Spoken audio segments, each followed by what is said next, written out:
یہ ہمارے اوپر کتنی بڑی بلا ہے، اور اللہ کہتے ہیں کہ یہ جو میرے نافرمان ہیں ان کو میں مزہ چکھا رہا ہوں، ان کو پتہ چلے کہ مالک کون ہے، خالق کون ہے۔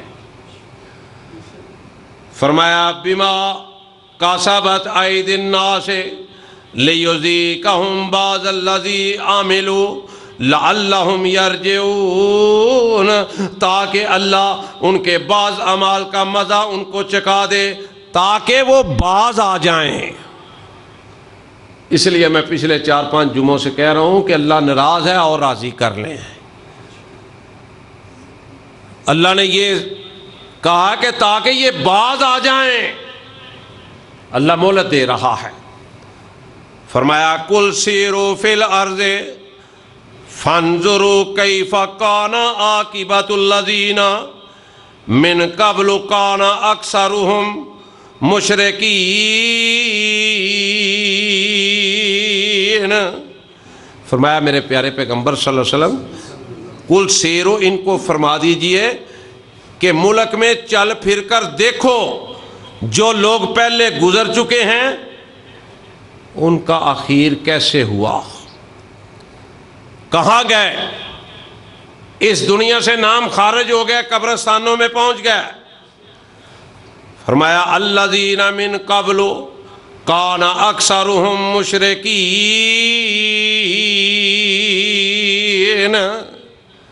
فرمایا ان میں سے اکثر مشرک تھے، اکثر مشرک تھے۔ تو میں عرض کر رہا تھا کہ درخت اس کو اگر کسی تکلیف کی وجہ سے کاٹا تو اللہ نے جنت دے دی، اور بلا وجہ کاٹا تو اللہ قیامت والے دن پوچھے گا کہ یہ تو درخت لوگوں کی سہولت کے لیے تھے، تم نے اسے کیوں کاٹا، تم نے اسے کیوں کاٹا۔ اب یہ حلال حرام کی جو بات ہے، اس میں رسول اللہ صلی اللہ علیہ وسلم کی صرف ایک حدیث سن کے اندازہ لگا لو۔ ایک صحابی رسول آئے نبی صلی اللہ علیہ وسلم کے پاس، غالباً سعد رضی اللہ تعالی عنہ، عرض کی اللہ کے رسول صلی اللہ علیہ وسلم ایک خواہش ہے، دل کی تڑپ ہے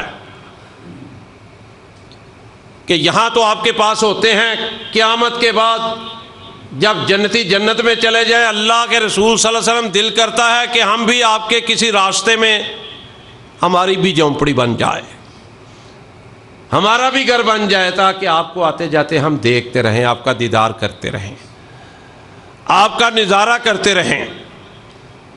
فرمایا سعد ایک کام تو کر لے، میں محمد صلی اللہ علیہ وسلم اللہ سے دعا کر کے، اللہ سے ضد کر کے تجھے اپنے قریب جھونپڑی لے دوں گا۔ پوچھا اللہ کے رسول صلی اللہ علیہ وسلم مجھے کیا کرنا ہے؟ کہا ایسا تو ایک وعدہ کر کے تیرے پیٹ کے اندر ایک لقمہ حرام کا نہیں جائے گا۔ میرے بھائیو، آج کتنے پیٹ میں لقمے حرام کے لوگ کھا رہے ہیں؟ کوئی شک ہے؟ عذاب نہ آئے تو کیا ہو؟ ایک لقمے کے بارے میں نبی علیہ الصلوۃ والسلام نے فرمایا ہے کہ ایک لقمہ جو ہے نا، ایک لقمہ حرام کا پیٹ کے اندر نہیں جانا چاہیے۔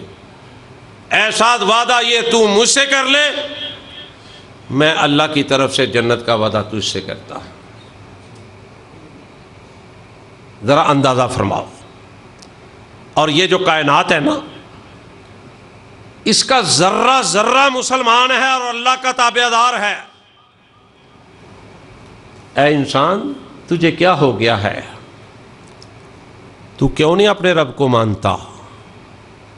تو دل و جان سے کیوں نہیں اپنے رب کو تسلیم کرتا؟ تو دل و جان سے اپنے رب کے دین کو کیوں نہیں تسلیم کرتا؟ تو دل و جان سے محمد مصطفیٰ صلی اللہ علیہ وسلم کو کیوں نہیں مانتا؟ کبھی دیکھا آسمان نے نافرمانی کی ہو اللہ کی؟ کبھی زمین نے اللہ کی نافرمانی کی ہو؟ جب ابراہیم خلیل اللہ کو آگ میں ڈالا گیا کس کے حکم سے آگ سے بچا لیا گیا؟ اللہ کے حکم سے۔ ہر چیز اللہ کی تابع دار ہے۔ پانی ہے، نوح علیہ السلام کے دور میں اللہ نے پانی کو حکم دیا چل بھائی اپنا کام وہا، پانی نے اپنا کام دکھایا۔ پانی اللہ کا تابع دار، آگ اللہ کی تابع دار، زمین و آسمان کی ہر شے اللہ کی تابع دار ہے۔ اگر نافرمانی کوئی کرتا ہے تو وہ انسان اور جنات ہیں۔ کائنات کا ذرہ ذرہ اللہ کا فرما بردار ہے۔ فرمایا آفا غیر دین اللہ یبغون وَلَهُ اسلم من فی السماوات والارض طوعا وکرہا وإلیہ یرجعون قل آمنا باللہ وما انزل علینا وما انزل علی ابراہیم واسماعیل واسحاق ویعقوب والاسباط وما اوتی موسیٰ وعیسیٰ والنبیون من ربهم لا نفرق بین احد منہم وَنَحْنُ لَهُ مُسْلِمُونَ۔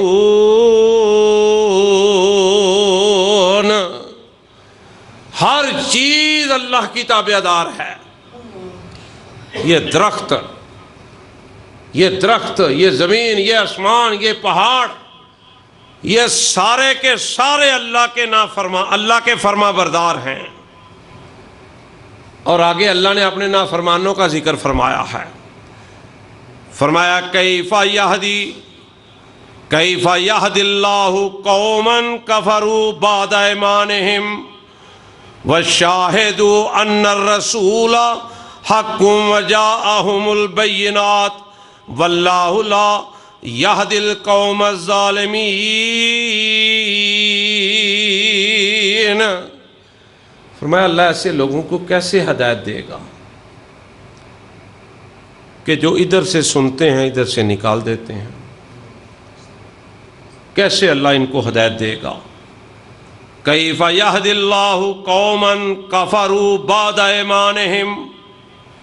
بعد کا مطلب سمجھتے ہو نا؟ اللہ فرماتے ہیں بعد ایمانہم، کہ ایمان لانے کے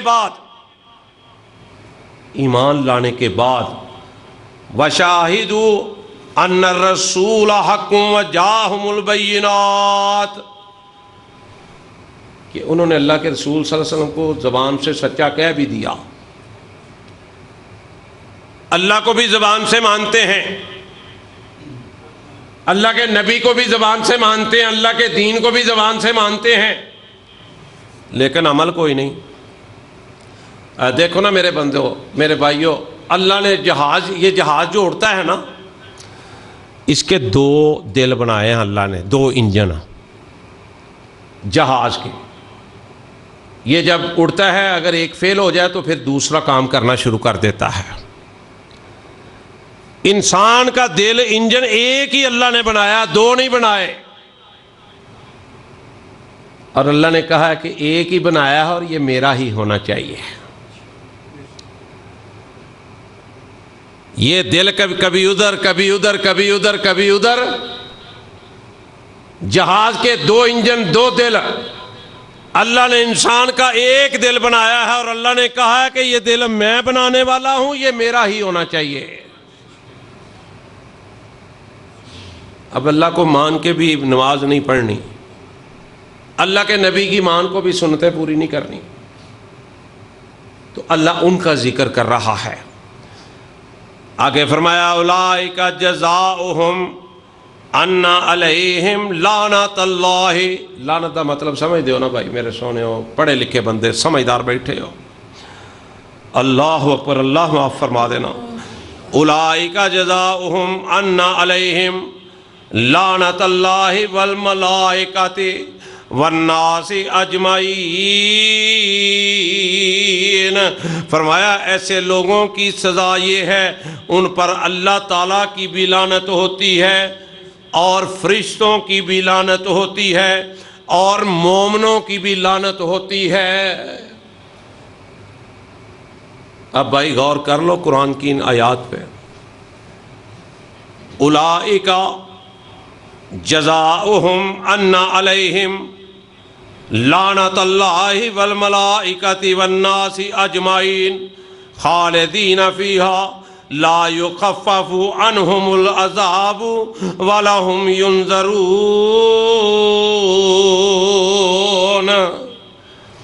یہ سورۃ آل عمران ہے۔ اللہ فرماتے ہیں یہ پھر ہمیشہ ہمیشہ اس عذاب میں رہیں گے، اور وہ عذاب ذرا بھی رائی کے دانے برابر بھی ہلکا نہیں کیا جائے گا۔ آپ اندازہ فرما لیں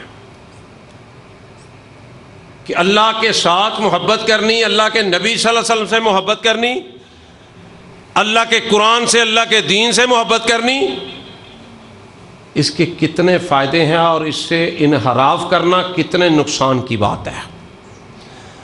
اور جنہیں اللہ کے دین کا، مجھے ایک صحابی رسول یاد آ گیا صلی اللہ علیہ وسلم۔ ہمیں تو گھر بیٹھے مل گیا نا سارا کچھ، مسجدیں بھی مل گئی، قرآن پاک بھی مل گیا، دین بھی مل گیا، ساری سہولتیں بھی مل گئیں۔ حضرت ابو ذر غفاری، سارے پیار سے بولو رضی اللہ تعالی عنہ۔ ابو ذر غفاری یہ ابھی مسلمان نہیں ہوئے، ان کو پتہ چلا کہ مکے کے اندر نا محمد صلی اللہ علیہ وسلم نے نبوت کا اعلان کیا ہے۔ یہ انہوں نے نا جب یہ پتہ چلا تو اپنے بھائی کو کہا کہ میرے بھائی بات یہ ہے کہ تو کاروبار سنبھال، میں ذرا اس محمد کو دیکھ کے آؤں صلی اللہ علیہ وسلم جس نے نبوت کا اعلان کیا ہے، ذرا محنت دیکھنا میرے بھائیو۔ بھائی نے کہا ٹھیک ہے آپ جائیں۔ آئے، مکے کے اندر دفعہ 144 لگی ہوئی تھی۔ جو بھی رسول اللہ صلی اللہ علیہ وسلم کا نام لیتا تھا نا، آپ تصور نہیں کر سکتے، یہ آج بھی 100 دفعہ 44 لگی ہوئی ہے نا یہاں پہ۔ اللہ کا شکر ہے کل مارکیٹیں کھل رہے ہیں، اللہ تعالیٰ آسانیاں پیدا فرمائے۔ آپ تصور نہیں کر سکتے کہ مکے کے اندر جو محمد کا نام لیتا تھا صلی اللہ علیہ وسلم، اس پر کتنا تشدد کیا جاتا تھا، کتنا مارا جاتا تھا، کتنا ظلم کیا جاتا تھا۔ اب ابو ذر غفاری کو سارے حالات کا علم تھا، یہ اپنے قبیلے کے سردار بھی تھے۔ اب آئے چپ کر کے نہ بڑے آرام سے یہ بیت اللہ میں داخل ہو گیا۔ جب بیت اللہ میں داخل ہوئے، 1 مہینہ گزر گیا، 1 مہینہ یہ احتیاطاً ڈرتے ہوئے کسی سے بات نہیں کرتے کہ میں محمد صلی اللہ علیہ وسلم کو ملنے آیا۔ 1 مہینہ گزر گیا۔ 1 مہینے کے بعد جناب ابو بکر صدیق رضی اللہ تعالیٰ عنہ، دوسری روایت میں آتا ہے جناب علی رضی اللہ تعالیٰ عنہ، ان سے ملاقات ہوئی۔ اللہ کا کرنا ایسا ہوا، خاموشی سے چھپ کے ان سے پوچھتے ہیں کہ میں مسافر آدمی ہوں، 1 مہینہ ہو گیا مجھے آئے ہوئے، میں اس شخص کو دیکھنا چاہتا ہوں جس کا نام محمد ہے صلی اللہ علیہ وسلم، جس نے نبوت کا دعویٰ کیا ہے۔ انہوں نے کہا اچھا تم فکر نہ کرو، ہم اسی کے ساتھی ہیں، تم ٹینشن نہ لو، لیکن ایک بات تو بتلاؤ کہ تم نے یہ مہینہ گزارا کیسا، بغیر روٹی پانی کے، روٹی کے، کھانے کے، خوراک کے؟ میں صدقے قربان جاؤں، دیکھو دین لوگوں نے کیسے حاصل کیا، اللہ نے اللہ سے جنت کے سرٹیفکیٹ کیسے حاصل کیے۔ ابو ذر غفاری رضی اللہ تعالیٰ عنہ کا بیان ہے، فرماتے ہیں مجھے پوچھنے والوں، مجھے پیاس لگتی تھی تو میں زمزم کا پانی پیتا تھا، میری پیاس بجھ جاتی تھی۔ مجھے بھوک لگتی تھی، میں زمزم کا پانی پیتا تھا، میری بھوک ختم ہو جاتی تھی۔ اور واقعی اللہ نے اس پانی میں اتنی تاثیر رکھی ہے اب دیکھو جس وقت نبی علیہ الصلاۃ والسلام کے سینے کو چاک کیا گیا، زمزم کے پانی کی ایک اہمیت بتلاتا جاؤں، نبی صلی اللہ علیہ وسلم کے سینے مبارک کو جب چاک کیا گیا، وہ جو برتن تھے ایک دو وہ جنت سے آئے تھے، اور جس پانی سے دھویا گیا وہ پانی زمین سے ملا، جنت سے نہیں آیا تھا، وہ آب زمزم کا پانی تھا، جس سے میرے اور آپ کے پیر و مرشد جناب محمد رسول اللہ صلی اللہ علیہ وسلم کے سینہ مبارک کو دھویا گیا۔ اور زمزم کے پانی میں کوئی شک نہیں، اللہ جو گئے ہیں ان کو پتہ ہے، جو نہیں گئے وہ اللہ ان کو بھی لے کے جائے۔ اور میرے بھائیو، یہاں ہم اتنے زمزم کے پانی کو ترستے ہیں، وہ بھی اب تو جو رواج بن چکا ہے نا، وہ ایسا لگتا ہے یہ ملاوٹ والا ہی ہے، باقی اللہ بہتر جانتا ہے۔ وہ اللہ نے چند سالوں میں اتنی مہربانی کی ہے مکے اور مدینے میں، میرے بھائیوں میرے عزیزوں، آپ وہاں 10 دفعہ وضو کریں زمزم کے پانی سے، وضو، یہاں پینے کو ترستے ہیں۔ آپ ہاتھ دھوئیں، کلی کریں، ناک دھوئیں، منہ دھوئیں، پانی پاؤں دھوئیں، اپنے اوپر بھر بھر کے گلاس ڈالیں زمزم کے پانی سے، کوئی آپ کو نہیں روکے گا وہاں پر۔ اور جس پانی جو اتنا اعلی ہے، جب اس سے انسان وضو کرتا ہے، اور جگہ بھی مکہ اور مدینہ ہو تو کیا کہنے۔ تو ابو ذر غفاری رضی اللہ تعالیٰ عنہ کہتے ہیں کہ مجھ سے پوچھنے والوں، مجھے پیاس لگتی تھی تو زمزم پیتا تھا، بھوک لگتی تھی تو زمزم پیتا تھا، پیاس بھی ختم ہو جاتی تھی، بھوک بھی ختم ہو جاتی تھی۔ 1 مہینہ ابو ذر غفاری نے ڈرتے ڈرتے گزارا۔ 1 مہینے کے بعد حدیث پاک میں آتا ہے کہ بات کی، ایک روایت میں جناب ابو بکر صدیق کا نام ہے رضی اللہ تعالیٰ عنہ، ایک روایت میں جناب علی رضی اللہ تعالیٰ عنہ کا نام ہے کہ ان سے ملاقات ہوئی۔ خیر کہنے لگے کہ چلو پہلے ہم آپ کو نا اپنے گھر لے کے چلتے ہیں۔ گھر لے کے گئے، وہاں ان کو کھانا کھلایا، خوب انہوں نے جی بھر کے کھانا کھایا۔ میرے بھائیو، کسی کو کھانا کھلانے سے بھی انسان کی کوئی روزی کم نہیں ہوتی۔ یہاں مسجدوں میں بعض لوگ ہیں اللہ کے ولی، ہم تو کہتے ہیں انہیں اللہ ان کے گھروں کو آباد رکھے، شاد رکھے، اللہ ان کی برکتیں ان کو دے، وہ قاری حضرات کو بڑی خوشی سے روٹی، پھل، کوئی اسپیشل چیز آئے وہ دیتے ہیں۔ کئی بڑے بڑے امیر دیکھے ہیں، ان کو روٹی کا کہیں نا، یار تمہارا گھر قریب ہے، قاری صاحب کو روٹی نہیں، میری روٹی دے دیا کرو 1 وقت کی، 3 وقت کی نہیں، اللہ کی قسم وہ ہم ہی نہیں بھرتے۔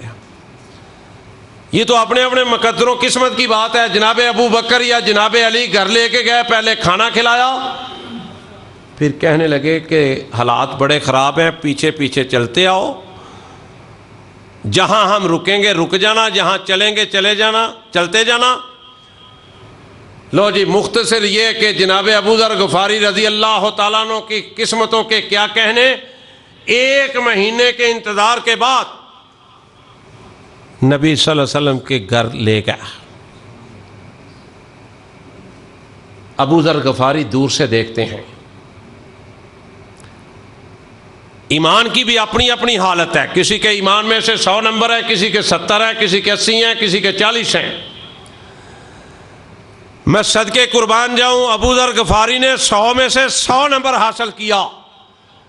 ابھی جناب محمد کریم صلی اللہ علیہ وسلم دور تھے، ابو بکر یا علی کہتے ہیں وہ محمد ہیں صلی اللہ علیہ وسلم، ابھی قریب نہیں گئے۔ کہنے لگے، ابو ذر غفاری اپنے آپ کو مخاطب کر کے کہنے لگے، ابو ذر غفاری یہ چہرہ سچا ہے، جھوٹا ہو سکتا نہیں ہو سکتا۔ دل نبی دے نظارے کولوں رجدا ہی نہیں، دل نبی دے نظارے کولوں رجدا ہی نہیں، سونا جگ وچ ایہو جہا لبدا ہی نہیں۔ دل نبی دے نظارے کولوں رجدا ہی نہیں، سونا جگ وچ ایہو جہا لبدا ہی نہیں۔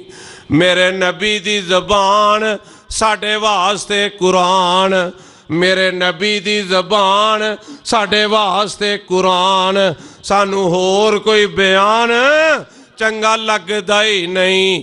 دل نبی دے نظارے کولوں رجدا ہی نہیں، سونا جگ وچ ایہو جہا لبدا ہی نہیں۔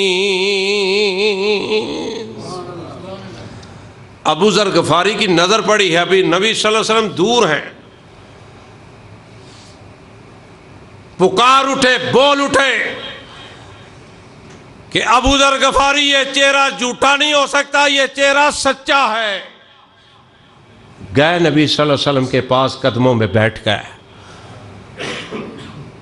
کہا اے محمد کہہ دو یار پیار سے صلی اللہ علیہ وسلم، اے محمد صلی اللہ علیہ وسلم ابو ذر غفاری آ گیا ہے، قدموں میں بیٹھ گیا ہے، اے کائنات کے امام کلمہ پڑھائیں اور مجھے اپنا خادم بنا لیں۔ میرے بھائیو ایمان ہو تو ایسا ہو۔ زماد بھی آئے تھے نا رضی اللہ تعالیٰ عنہ، ابھی مسلمان نہیں ہوئے، پتہ چلا آئے، بڑے حکیم تھے، بڑے دنا تھے، اپنے وقت کے نامور حکیم تھے۔ نبض دیکھ کے نا بندے کو بتا دیا کرتے تھے کہ تو نے رات کو کیا کھایا تھا، صبح کیا کھایا ہے۔ پتہ چلا کہ مکے کے اندر ایک محمد نامی شخص ہے صلی اللہ علیہ وسلم، اس نے نبوت کا دعویٰ کیا ہے۔ آئے کہنے لگے کہ میں ذرا دیکھوں تو صحیح، آئے تو لوگوں نے کہا معاذ اللہ استغفر اللہ، یہ جو محمد ہے نا یہ پاگل ہے، استغفر اللہ استغفر اللہ، یہ دیوانہ ہو گیا ہے۔ زماد رضی اللہ تعالیٰ عنہ اتنے سمجھدار، اتنے دنا، جب مت ماری جائے نا انہوں نے کانوں میں روئی ٹھونس لی، روئی، کہ مجھے محمد کی آواز نہ آئے صلی اللہ علیہ وسلم۔ اتنا پراپوگنڈا لوگوں نے کیا۔ خیر نبی صلی اللہ علیہ وسلم سے جس وقت ملاقات ہوئی نا تو سوچا کہ یار تو اتنا جہاں دیدہ آدمی ہے، اتنا سیانہ آدمی ہے، تو روئی نکال، جو بات ہوگی اس کو دیکھ لینا سچی ہے کہ جھوٹی ہے، ابزرو کر لینا، دیکھ لینا، ججمنٹ کر لینا۔ روئی نکالی، نبی صلی اللہ علیہ وسلم کی خدمت میں حاضر ہوئے۔ ہاں بھائی کیسے آئے ہو؟ کہا جی میرا نام زماد ہے، میں بہت بڑا حکیم ہوں۔ استغفر اللہ نعوذ باللہ، مجھے معلوم ہوا ہے کہ آپ بیمار ہیں، آپ کا ذہنی توازن ٹھیک نہیں ہے۔ دیکھیں کیسے کیسے لوگوں نے ظلم کیے، کیسی کیسی باتیں پھیلائیں، کیسے کیسے نام رکھے نبی علیہ الصلوۃ والسلام کے ظالموں نے۔ نبی صلی اللہ علیہ وسلم نے جب یہ سنا نا تو محمد مصطفیٰ صلی اللہ علیہ وسلم فرمانے لگے کہ اچھا تو پہلے میری بیماری سن لے کیا ہے، پھر علاج تجویز کر لینا۔ کہنے لگا ہاں بیماری بتائیں۔ نبی صلی اللہ علیہ وسلم نے خطبہ پڑھنا شروع کر دیا، الحمدللہ نحمدہ ونستعینہ ونستغفرہ ونؤمن بہ ونتوکل علیہ ونعوذ باللہ من شرور انفسنا ومن سیئات اعمالنا۔ یہ سارا خطبہ جب پڑھا نا زماد کی آنکھیں کھل گئیں، بڑی محبت سے کہتا ہے اللہ کے رسول صلی اللہ علیہ وسلم ایک دفعہ پھر پڑھیے۔ نبی صلی اللہ علیہ وسلم نے خطبہ دوبارہ دہرایا۔ کائنات کے امام غصے میں نہیں آیا کرتے تھے۔ آج کے مولوی سے 3 دفعہ 2 دفعہ مسئلہ پوچھو کہے گا تو وہابی ہے، تو سنی ہے، جا کم کر جا کے تینوں دس دیتا۔ دین والوں کا یہ کام نہیں ہے۔ دین والوں کا کام ہے وہ 100 مرتبہ مسئلے کو پوچھے، وہ 100 مرتبہ اس کو بتلائے۔ یہ میرے پاک پیغمبر صلی اللہ علیہ وسلم کی سنت ہے۔ رسول اللہ صلی اللہ علیہ وسلم نے خطبہ دوبارہ پڑھ دیا، دوبارہ پڑھا تو جماعت کی آنکھیں اور کھل گئیں. عرض کی سونیا ایک دفعہ اور پڑھتے ہیں. 3 دفعہ ہو گیا جی.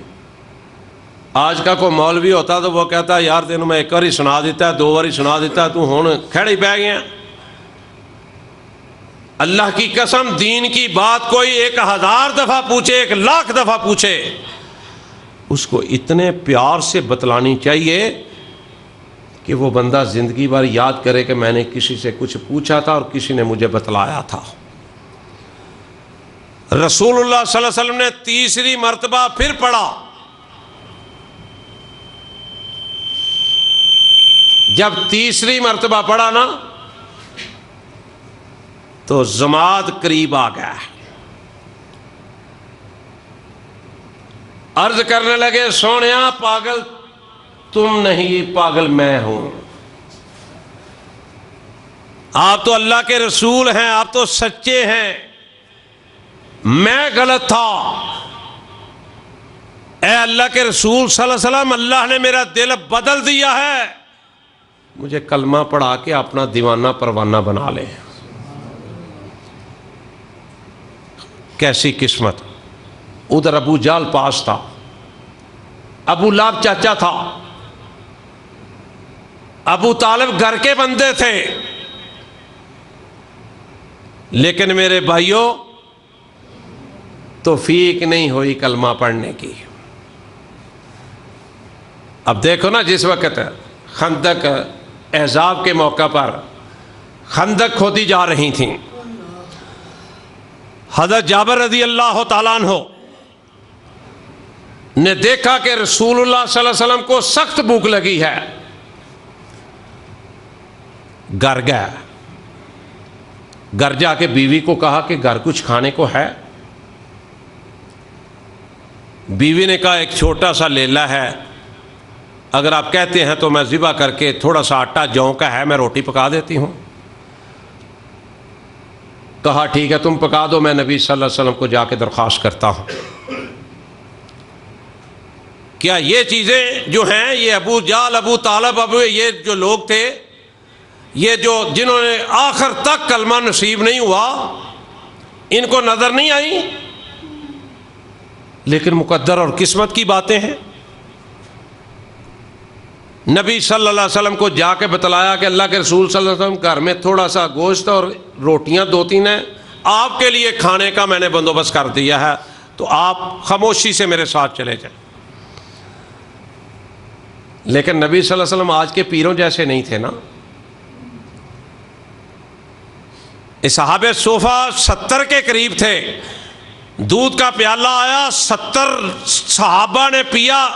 آخر میں نبی علیہ الصلوۃ والسلام نے اپنے منہ مبارک پہ لگایا.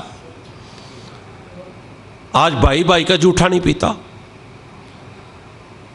جابر رضی اللہ تعالیٰ نے جا کے نبی صلی اللہ علیہ وسلم سے گزارش کی، اللہ کے رسول صلی اللہ علیہ وسلم آپ بھوکے ہیں تو میں گھر میں تھوڑا سا کھانے کا بندوبست کر کے آیا ہوں، آپ تھوڑی دیر تک تشریف لے آئیں.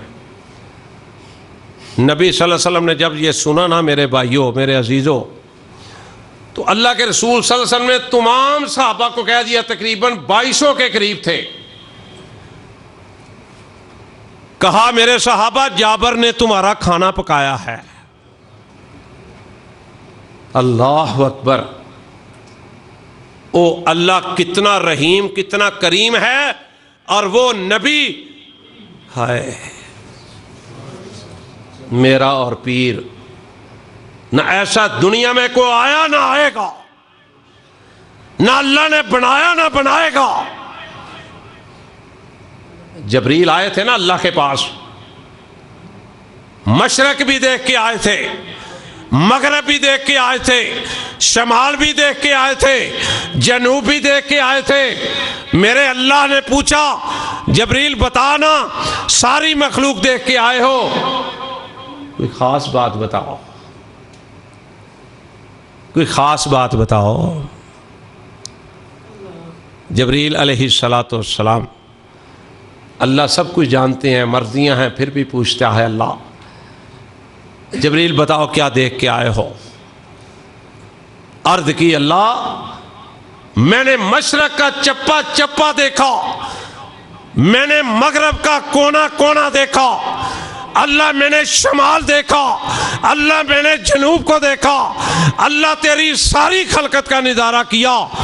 اللہ جس طرح کا تو نے محمد کو پیدا کیا ہے صلی اللہ علیہ وسلم، اس طرح کا اور کوئی نظر ہی نہیں آیا۔ ہمارا جمعہ اس وقت تک مکمل ہی نہیں ہوتا، ہمارا درس قرآن اس وقت تک مکمل نہیں ہوتا جب تک اللہ کی توحید بیان نہ ہو، جب تک نبی صلی اللہ علیہ وسلم کی شان بیان نہ ہو۔ یہ کئی لوگ کہتے ہیں جی اہل حدیث نبی صلی اللہ علیہ وسلم کی شان بیان نہیں کرتے۔ کمال کی بات ہے، تعجب کی بات ہے۔ جس نے نبی علیہ الصلوۃ والسلام کی شان بیان نہیں کرنی وہ مسلمان نہیں ہے۔ جس نے نبی صلی اللہ علیہ وسلم کی عزت نہیں کرنی وہ مسلمان نہیں ہو سکتا۔ جس نے نبی صلی اللہ علیہ وسلم کی ختم نبوت کو نہیں ماننا وہ کافر تو ہو سکتا ہے، وہ مسلمان نہیں ہو سکتا۔ نبی صلی اللہ علیہ وسلم نے سارے صحابہ کو 2200 کے قریب صحابہ تھے۔ میرے دوستو اپنے پیر و مرشد کو دیکھو کیسی ہستی تھی، اللہ نے نہ کو بنایا نہ بنائے گا، اللہ نے نہ پیدا کیا نہ کرے گا۔ 2200 صحابہ کو کہا تمہارا کھانا جابر نے پکایا ہے رضی اللہ تعالیٰ عنہ۔ میرے بھائیو جابر پریشان ہو گیا، پسینہ آ گیا۔ فی ظلال قرآن کے اندر لکھا ہے کہ جابر رضی اللہ تعالیٰ عنہ کو پسینہ ہی نہیں آیا، ان کا جسم کانپنے لگ گیا کہ یہ کیا بن گیا، کہاں ایک دو بندے کا کھانا، کیا 2200 بندے کا کھانا۔ سوچنے لگے کہ مجھے غلطی تو نہیں لگ گئی، یا نبی صلی اللہ علیہ وسلم کو کوئی غلطی تو نہیں لگ گئی۔ بعض کا کنفیوژن پیدا ہو جاتی ہے نا، سوچنے لگ گئے کہ شاید نبی صلی اللہ علیہ وسلم نے یہ سمجھا کہ میں نے سب کا کھانا پکایا ہے۔ دوڑے دوڑے گھر گیا ہے، باغے باغے جا کے اپنی بیگم صاحبہ سے کہا کہ یہ مسئلہ ہوا۔ وہ تھوڑی سی ناراض ہوئی کہ میں نے آپ کو کہا تھا کہ نبی علیہ الصلوۃ والسلام کو اکیلے کو کہنا ہے کہ گھر میں صرف اتنا ہی کھانا ہے۔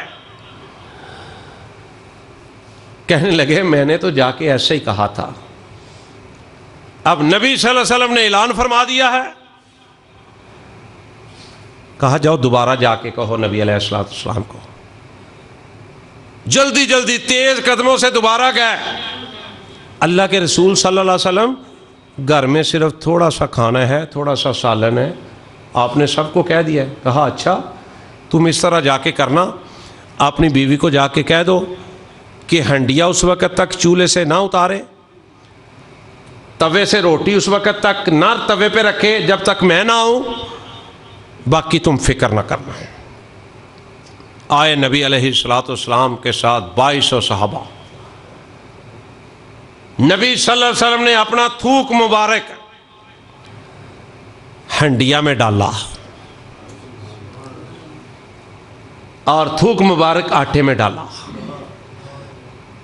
رب کعبہ کی قسم ہے، سیرت کی ساری کتابیں پڑھ کے دیکھ لو کہ 2200 صحابہ نے کھانا کھایا، پیٹ بھر کے کھایا، نہ کھانا ختم ہوا نہ روٹیاں ختم ہوئیں۔ یارو ہم تو اس نبی کی طرف بلاتے ہیں، اس رب کی طرف بلاتے ہیں جو ساری کائنات کا مالک ہے، خالق ہے، رازق ہے۔ اور میرے پاک پیغمبر صلی اللہ علیہ وسلم نے کبھی یہ نہیں کہا تھا کہ میں مالک ہوں، میں خالق ہوں، میں رازق ہوں، میرا حکم چلتا ہے، نہ نہ۔ قرآن اٹھا کے دیکھ لو، بدر کے میدان میں رسول اللہ صلی اللہ علیہ وسلم جب 313 لے کے گئے تھے، ایک کچا سا خیمہ تھا۔ جب سیرت کی کتابوں میں اس خیمے کی تفسیر پڑھتے ہیں نا، تفصیل، اللہ کی قسم اگر رونا نہ بھی آ رہا ہو، رونا آ جاتا ہے کہ کائنات کے امام، نبیوں کے سردار اللہ کے محبوب, اللہ کے حبیب آج کس جگہ پہ بیٹھے ہیں؟ زمین کچی، اوپر کھجور کے درختوں کا چھپڑ سا بنا ہوا، کندھے پر میرے پاک پیغمبر صلی اللہ علیہ وسلم نے اپنا رومال مبارک رکھا ہے، وہاں پہنچتے ہیں، پہنچ کے ایسے اپنے عرش والے رب کے سامنے ہاتھ اٹھاتے ہیں۔ لوگوں، ہمارا جرم بھی یہی ہے، ہم بھی یہی کہتے ہیں کہ اس مالک کا جو مالک کائنات ہے نا، جو رازق ہے، خالق ہے، زندگی موت کا مالک ہے، جس کے قبضے میں میری اور آپ کی جان ہے، میرے بھائیوں ہم کیا ظلم کرتے ہیں، کیا زیادتیاں کرتے ہیں کہ ہم کہتے ہیں اس رب سے مانگو، اس رب کے سامنے ہاتھ اٹھاؤ۔ یہی میرے پاک پیغمبر صلی اللہ علیہ وسلم نے کیا تھا، اسی وجہ سے گالیاں کھائیں، جناب ابو بکر نے مارے کھائیں توحید کی وجہ سے، رسالت کی وجہ سے، جناب عمر فاروق رضی اللہ تعالیٰ عنہ جب اسلام میں آئے، میرے پاک پیغمبر نے فرمایا تھا کہ اسلام کو تقویت مل گئی ہے۔ جناب بلال نے کیوں مارے کھائیں؟ اس لیے کہ اللہ احد کہتے تھے، اللہ ایک ہے۔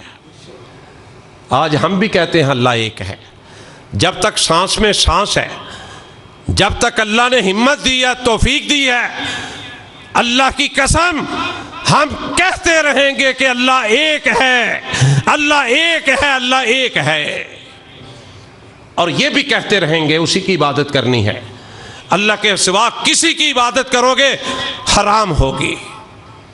اور قیامت والے دن زمین بھی لعنت بھیجے گی اس شخص پر، آسمان بھی لعنت بھیجے گا، ہر کائنات کی ہر چیز اس بندے پر لعنت بھیجے گی جو اللہ کے علاوہ کسی اور کی عبادت کرتا ہوگا۔ اتنا بڑا مسئلہ ہے۔ نبی صلی اللہ علیہ وسلم نے بھی سیر ہو کے کھانا کھایا، 2200 صحابہ نے بھی کھایا، کھانا ویسے کا ویسا پڑا ہوا تھا۔ ابو ہریرہ رضی اللہ تعالیٰ عنہ بیان فرماتے ہیں، ایک دن مہمان آئے، ایک رومال میں روٹیاں لے کے آئے، رومال نہ گندا تھا، ذرا بظاہر نہ گندا نظر آ رہا تھا۔ مہمان بیٹھے تھے، مہمانوں نے نا جب نظر ماری نا رومال پہ تو پریشان ہو گیا کہ رومال اتنا گندا، اس میں روٹیاں رکھی ہیں۔ پوچھا ابو ہریرہ رضی اللہ تعالیٰ عنہ سے کہ رومال اتنا گندا ہے تو اس کو دھویا نہیں، صاف نہیں کیا؟ روٹیاں کھول کے رکھیں، اٹھا کے ساتھ ہی تندوری لگی ہوئی تھی، آگ جل رہی تھی، تندوری میں رومال ڈال دیا، رومال ڈال دیا۔ اب کسی چیز سے رومال کو پکڑ کے باہر نکالا، رومال ایسے جیسے دھو کے کسی نے پریس کر کے رکھا ہو۔ مہمان حیران پریشان رہ گیا کہ یہ کیا ہے، آگ تو جلاتی ہے، آگ نے کیوں نہیں جلایا؟ آگ نے تو ابراہیم کو بھی نہیں جلایا تھا اللہ کے حکم سے، وہ تو فرما بردار ہے اللہ کی۔ کائنات میں جو کچھ ہے، انسان اور جنوں کے علاوہ سب کچھ اللہ کا فرما بردار ہے، اللہ کا فرما بردار ہے۔ نبی صلی اللہ علیہ وسلم کا یہ پروانہ دیوانہ ایسے رومال کر کے نا کہتا ہے، مجھ سے پوچھنے والوں یہ رومال وہ ہے جس رومال سے نبی علیہ الصلوۃ والسلام نے ایک دفعہ پسینہ صاف کیا تھا اپنا۔ اللہ کی قسم ساری کائنات کے خوشبو والے بنانے والے مل کے آ جائیں، میرے نبی صلی اللہ علیہ وسلم کے پسینے جیسی خوشبو نہیں بنا سکتے، اتنا اعلیٰ پسینہ تھا۔ تو میں عرض یہ کر رہا تھا کہ ادھر ابو ذر غفاری آئے، نظر پڑی، کہا محمد سچا ہے، جھوٹا نہیں ہو سکتا۔ زماد آئے، رضی اللہ تعالیٰ عنہ بن کے گئے، جنت کا سرٹیفکیٹ لے کے گئے، کہا اللہ کے رسول صلی اللہ علیہ وسلم لوگ آپ کو دیوانہ پروانہ کہتے ہیں، آپ کو نعوذ باللہ پاگل کہتے ہیں، آپ سچے ہیں، آپ پاگل نہیں ہیں، وہ پاگل ہیں۔ اب قسمت اور مقدروں کی بات ہے۔ ابو طالب کون تھے؟ حضرت علی کے والد، چچا۔ جناب علی کو مشکل کشا کہا جاتا ہے، گاڑیوں کے پیچھے لکھا جاتا ہے علی مشکل کشا۔ کائنات کے رب کی قسم ہے کہ مشکل کشا اگر کوئی ذات ہے تو وہ صرف اللہ کی ہے، صرف اللہ کی ذات مشکل کشا ہے۔ نبی صلی اللہ علیہ وسلم کی ذات بھی مشکل کشا نہیں ہے۔ بدر کے میدان میں ایسے ہاتھ اٹھائے، کس کے سامنے؟ اللہ کے سامنے۔ اگر مشکل کشا ہوتے تو اللہ کے سامنے ہاتھ اٹھانے کی کیا ضرورت تھی؟ قرآن گواہیاں دے رہا ہے سورہ آل عمران میں، ہاتھ اٹھائے اپنے رب کی طرف، چہرہ مبارک اٹھایا، آنکھوں سے اس طرح آنسو برس رہے تھے کہ جس طرح برسات برستی ہے۔ تفسیر ابن کثیر میں پڑھو، کبھی مزہ آ جاتا ہے کہ نبی صلی اللہ علیہ وسلم کیسے روئے، کیسے انکساری کے ساتھ، عاجزی کے ساتھ۔ یہ نہیں کہ میں محمد ہوں، میں نبیوں کا سردار ہوں، نہ، اس میں تو شک کوئی نہیں، لیکن وہ مالک ہے، اس کے سامنے تو پھر ہر کوئی محتاج ہے نا، نبی بھی محتاج، ولی بھی محتاج۔ کہا ربا 313 لے کے آیا ہوں، تو جانتا ہے تیری رحمت سے، تیری مہربانی سے، بڑی محنت کے ساتھ، بڑی مشقت کے ساتھ، گالیاں کھا کے، پتھر کھا کے، مارے کھا کے اللہ 313 لے کے آیا ہوں۔ اللہ تو دیکھ رہا ہے، کسی کے کپڑے بھی صحیح نہیں، کسی کا جوتا بھی سلامت نہیں، کھانے پینے کا سامان کوئی نہیں۔ اللہ تو دیکھ رہا ہے، ہمارے پاس ہتھیار بھی نہیں، جبکہ ہمارے مقابلے میں جو تیرے دشمن ہیں، جو ہمارے دشمن ہیں، جو تیرے دین کے دشمن ہیں، جو تیرے قرآن کے دشمن ہیں، اللہ ان کے پاس خوراک بھی بے تحاشا ہے، ان کے پاس کپڑے بھی بہترین ہیں، اللہ ان کے پاس جدید قسم کا اسلحہ بھی ہے۔ اللہ اگر آج تو نے مدد نہ فرمائی، اللہ اس خطے میں، اس دنیا میں تیرا نام لینے والا کوئی نہیں ہوگا۔ کس کو پکارا؟ اللہ کو مدد کے لیے پکارا، کائنات کے امام نے پکارا۔ سنو، میں کسی اور کی بات نہیں کر رہا، رسول اللہ صلی اللہ علیہ وسلم نے پکارا، ختم نبوت کے تاج والے نے پکارا، اللہ کو مدد کے لیے پکارا۔ اور اللہ نے پھر کیا کیا؟ اللہ نے کہا میرے محبوب پریشان نہیں ہونا، ہم تجھے پریشان نہیں دیکھنا چاہتے، نہ دیکھ سکتے ہیں۔ جبریل بھی آ رہے ہیں، میکائیل بھی آ رہے ہیں، اسرافیل بھی آ رہے ہیں۔ اے میرے محبوبہ پریشان نہیں ہونا، ورفعنا لک ذکرک، ہم نے تو تیرا ذکر اتنا بلند کیا، اب تمہاری حفاظت کرنی، دین والوں کی حفاظتیں کرنی۔ اللہ نے فرمایا ہمارا کام ہے۔ پھر کائنات کے اندر زندگیاں بسر کرنے والوں ذرا غور کرو نا، جبریل علیہ السلام بھی آئے، میکائیل علیہ السلام بھی آئے، اسرافیل علیہ السلام بھی آئے۔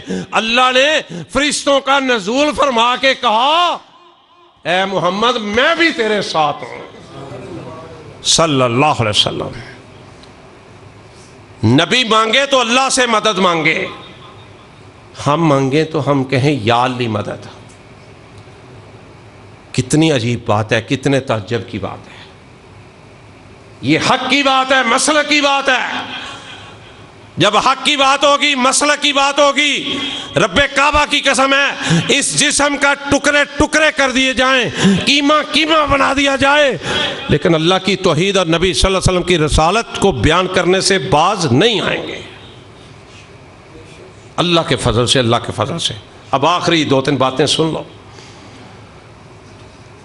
ابو طالب کون تھے؟ نبی صلی اللہ علیہ وسلم کے چاچا، جناب علی کے والد، اگر فرض کر لیا جائے جناب علی مشکل کشا تھے، ایسا نہیں ہے، ایسا نہیں ہے، ایسا نہیں ہے، مشکل کشا ہوا ہے، فرض کر لیں رسول اللہ صلی اللہ علیہ وسلم کو پیغام ملتا ہے، آقا جس چاچا نے آپ کے ساتھ بڑی محبتیں کی ہیں نا، بڑی شفقتیں کی ہیں، اور اس میں کوئی شک نہیں، انہوں نے بڑی محبت کی، شفقت کی، دفاع بھی کیا، لیکن نہ محبت کام آئی، نہ دفاع کام آیا، نہ شفقت کام آئی، نہ رکھوالی کام آئی، اس لیے کہ کلمہ محمد کا نہیں پڑھا صلی اللہ علیہ وسلم۔ کہا اللہ کے رسول صلی اللہ علیہ وسلم چاچا آخری وقت ہے، آخری سانس لے رہا ہے۔ نبی صلی اللہ علیہ وسلم جلدی سے تشریف لے گیا، جناب علی پاس بیٹھے ہیں اپنے باپ کے، اگر وہ مشکل کشا ہوتے تو پھر آگے والی بات تو نہ ہوتی جو میں بتانے لگا ہوں۔ رسول اللہ صلی اللہ علیہ وسلم گئے، جا کے حالت دیکھی، اندازہ ہوا کہ چچا کی آخری سانس ہے، اور یہ وقت بھی میرے بھائیوں آنا ہے، میرے پہ بھی آنا ہے، آپ پہ بھی آنا ہے، ہر کسی پر آنا ہے، سوائے اللہ کے کل من علیہا فان، ہر چیز نے تباہ ہو جانا ہے، وَيَبْقَى وَجْهُ رَبِّكَ ذُو الْجَلَالِ وَالْإِكْرَامِ، اللہ کی ذات باقی رہنے والی ہے۔ نبی صلی اللہ علیہ وسلم تھوڑا سا آگے ہوئے، کان کے قریب کر کے نا، میرے سونے نبی نے، میرے پیارے نبی نے صلی اللہ علیہ وسلم، جن کو مقام ملا، رتبہ ملا، تو وَمَا أَرْسَلْنَاكَ إِلَّا رَحْمَةً لِلْعَالَمِينَ کا ملا، آگے ہو کے کان میں کہا۔ جناب علی بتاتے ہیں رضی اللہ تعالی عنہ، کہتے ہیں کہ اس طرح سرگوشی کی کہ میں تھوڑا سا فاصلے پہ بیٹھا ہوا تھا، میں نے بھی نہیں سنا کہ کیا کہا ہے نبی صلی اللہ علیہ وسلم نے، لیکن فرماتے ہیں جب میرے والد نے جواب دیا تو میں نے وہ ساری بات سن لی اور سمجھ گیا۔ نبی صلی اللہ علیہ وسلم نے کان کے ساتھ قریب اپنے ہونٹ مبارک کر کے نا فرمایا، چاچا تو نے میرے ساتھ بڑی محبت کی ہے، میرا خیال بھی رکھا ہے، میری حفاظت بھی کرتا رہا ہے، پیار بھی کرتا رہا ہے، لیکن چاچا تیرا آخری وقت ہے، اپنے بھتیجے محمد صلی اللہ علیہ وسلم کی بات مان لے، کلمہ تو پڑھ لے، ٹھیک ہے ساری زندگی اللہ کے نافرمانی میں گزری ہے، اے چاچا کلمہ تو پڑھ لے، قیامت والے دن میں محمد صلی اللہ علیہ وسلم پیار کے ساتھ نا اپنے رب سے لڑائی کر کے تجھے جنت لے دوں گا۔ پیار کے ساتھ رب سے یہ نہیں کہا میں جنت دے دوں گا، پیار کے ساتھ چاچا میں تجھے جنت لے دوں گا رب سے، صرف میرے کان میں ہلکی آواز میں کلمہ پڑھ لے۔ نہ چاچا ہونا رشتہ داری کام آئی، نہ محبت کام آئی، نہ وہ عقیدت کام آئی ہیں۔ وہ دیکھو نا، ماں کے قدموں تلے جنت ہے تو بیوی کو کہہ دے چل تو میری ماں ہے، تیرے قدموں تلے جنت ہے، مینوں کو فائدہ ہو جائے گا، تو فائدہ ہونا کوئی نہیں، فائدہ کوئی نہیں ہونا، مسئلہ ہی ہے، بات جو رشتہ جہاں تعلق ہے وہی چیز جہاں پہ سوٹ ہوگی وہیں ہوگی۔ نبی صلی اللہ علیہ وسلم نے بڑی محبت سے کہا، بڑے پیار سے کہا، لیکن چچا نے بیمار تھا، آخری وقت تھا، اونچی آواز میں اپنے جو حواری تھے نا ان کو خوش کرنے کے لیے کہا، سردار بیٹھے ہوئے تھے، میں عرش والے رب کے صدقے قربان جاؤں۔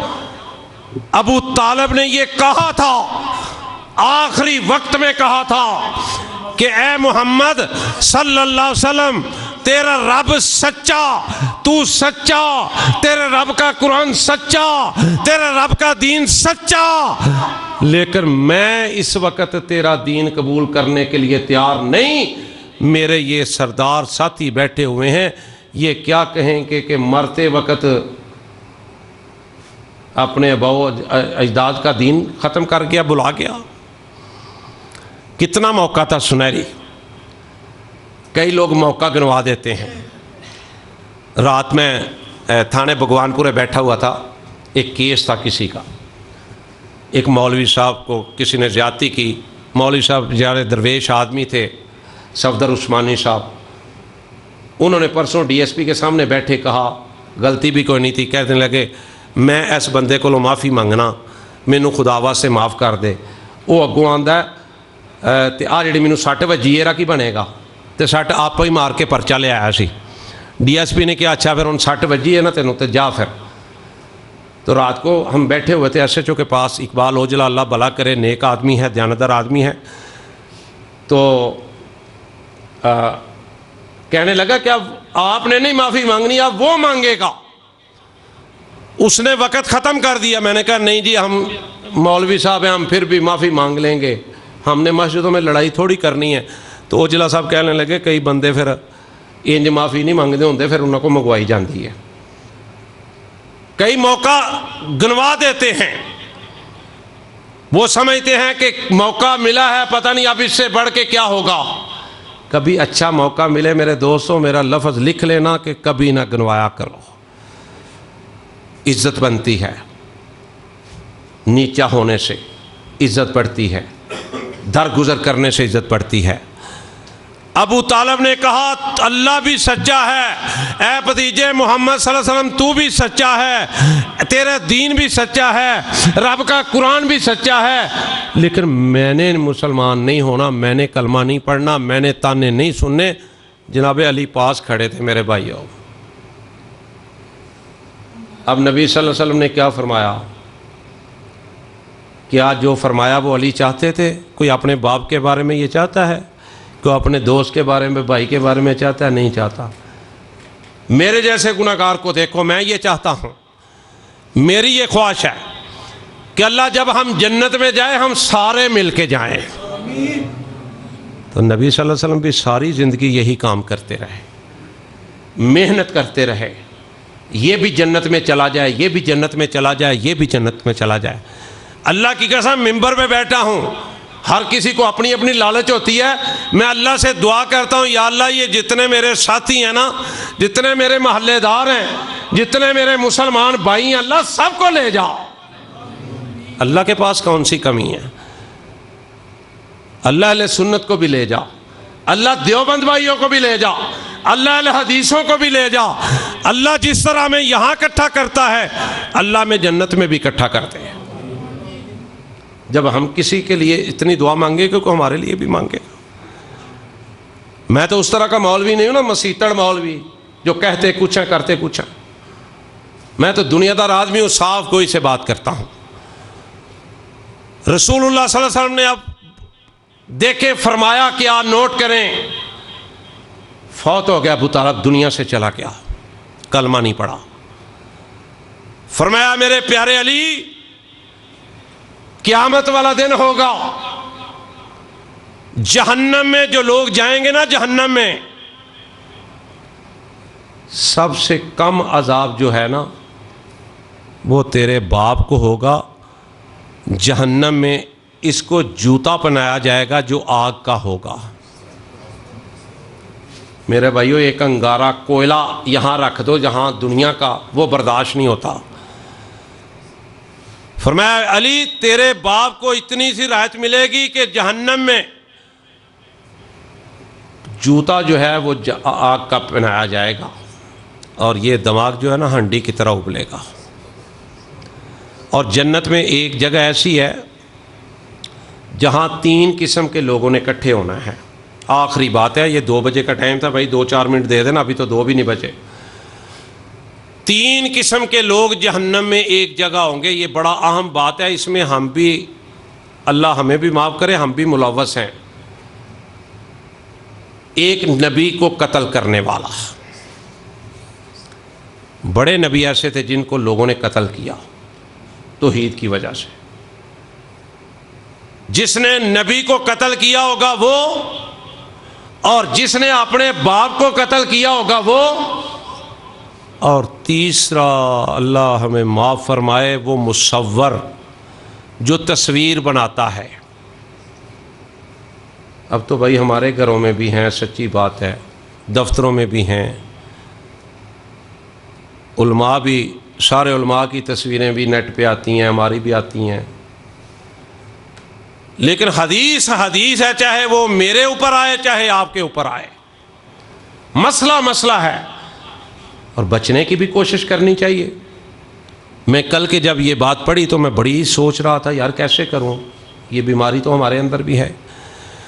نبی کو قتل کرنے والا، باپ کو قتل کرنے والا، مصور تصویر بنانے والا، یہ تینوں لوگ جہنم میں، خاص اللہ نے جگہ بنائی ہے جہنم میں، بڑی خطرناک جگہ، یہ وہاں پہ ہوں گے۔ تو اللہ تعالیٰ سے دعا کیا کرو کہ اللہ ہمیں اپنے دین سے محبت کرنے کی توفیق عطا فرما۔ دیکھو یہ کرونا وائرس کا دور ہے، میرا ایمان ہے، اپنا اپنا خیال ہے، غیب کا علم اللہ کے پاس ہے۔ اللہ نے ہم پر کچھ مہربانی کرنی شروع کر دیا کہ اللہ راضی ہونا شروع ہو گیا ہے۔ تو میرے بھائیو اب راضی رکھنا اللہ کو۔ یہ جو کل دکانیں کھل رہی ہیں نا، یہ اللہ کا کرم ہے میرے اور آپ کے اوپر۔ انشاءاللہ اللہ کا عذاب ٹلنے لگا ہے، اللہ کی رحمتوں کا نزول ہونے لگا ہے، رمضان کا مہینہ بھی ہے۔ میرے بھائیو اللہ کو اب ناراض نہ کرنا، اب نمازیں اسی طرح پڑھنا، جمعے اس طرح پڑھنا۔ دیکھو 2 مہینے دکانیں بند رہی ہیں، اب 15 منٹ اگر آپ دکان بند نہ کریں نماز کے لیے، یا گھنٹہ 2 نماز جمعے کے لیے دکان بند نہ کریں، تو اللہ تو ہر چیز جانتا ہے نا، اللہ پھر کہے گا یہ تو میرے ساتھ مذاق کر رہے ہیں۔ تو میرے بھائیو اللہ کو راضی کرنا ہے، اور اللہ راضی ہو رہا ہے، ہمیں روشنی کی کرن نظر آ رہی ہے اللہ کے فضل و کرم سے۔ اللہ تعالیٰ ہم سب کا آنا، اللہ ہماری نمازوں کو، ہمارے قرآن پڑھنے کو، اللہ باوجود ہماری غلطیاں کوتاہیوں کے، اللہ تیرا کیا جانا ہے، تو بہت بڑا ہے۔ اللہ یہ جو خطائیں ہیں اللہ روزے بھی ہمارے جو ہیں وہ قبول کر لے، اللہ نماز بھی قبول کر لے۔ اللہ یہ تیرا فقیر سا آدمی، بوڑھا آدمی، اللہ لوگ کہتے ہیں تو 2 گھنٹے کیسے خطبہ دیتا ہے؟ میں کہتا ہوں یا اللہ میں کب کہتا ہوں کہ میں دیتا ہوں؟ مجھے اللہ بٹھاتا ہے، اللہ مجھے بلاتا ہے، اللہ مجھے کہتے ہیں تو بول، تو بولتا جا، اور میں بولتا جاتا ہوں۔ یہ اللہ کا میرے پہ خاص کرم ہے۔ یہ میرے بھائی بیٹھے ہیں، ان کے بھائی پروفیسر ہیں ماشاءاللہ، اللہ ان کو صحت والی ایمان والی زندگی دے۔ فرماتے ہیں وہ جتنے جمعے پڑھاتے ہیں اتنا اتنا کاغذ آگے لکھ کے رکھا ہوتا ہے، آپ نے کبھی کچھ نہیں رکھا۔ میں نے کہا ان پر بھی اللہ کا رحمت، اللہ کی رحمت ہے، اللہ نے ان کو وہ سٹائل دے دیا ہے، میرے پہ بھی اللہ کی رحمت ہے۔ میرے ذہن میں کبھی کبھی بھول جاتا ہوں، پھر اس جگہ پہ آ جاتا ہوں، اور میں آپ کے لیے دعا گو ہوں، آپ میرے لیے دعا کیا کریں۔ میری طبیعت بھی ساتھ نہیں دیتی، 10-15 دن سے رات کو بہت زیادہ طبیعت خراب ہو جاتی ہے، لیکن میرے مالک کی مہربانی ہے، میرے مالک کا فضل ہے، آپ کی دعائیں ہیں۔ یہ اللہ کا گھر ہے، یہ تو آباد ہونا ہے، اس کو تو آباد کرنے والے نے آباد کرنا ہے۔ اس کی کوئی مخالفتیں کر لے، کوئی یہاں پہ شرارتیں کر لے، کوئی کچھ بھی کر لے، لیکن یہ اللہ کا گھر ہے، انشاءاللہ یہ قیامت تک آباد اور شاد رہنا ہے۔ اور میرے بھائیوں میں اللہ سے آخری ایک پھر دعا کرتا ہوں کہ اللہ مجھے بھی اور میرے ان بھائیوں کو جنت میں بھی اسی طرح داخل کر دینا۔ سبحان ربک رب العزت عما یصفون وسلام علی المرسلین والحمد للہ رب العالمین۔ الحمد للہ وإیاک نستعین اہدنا الصراط المستقیم صراط الذین انعمت علیہم غیر المغضوب علیہم ولا الضالین آمین۔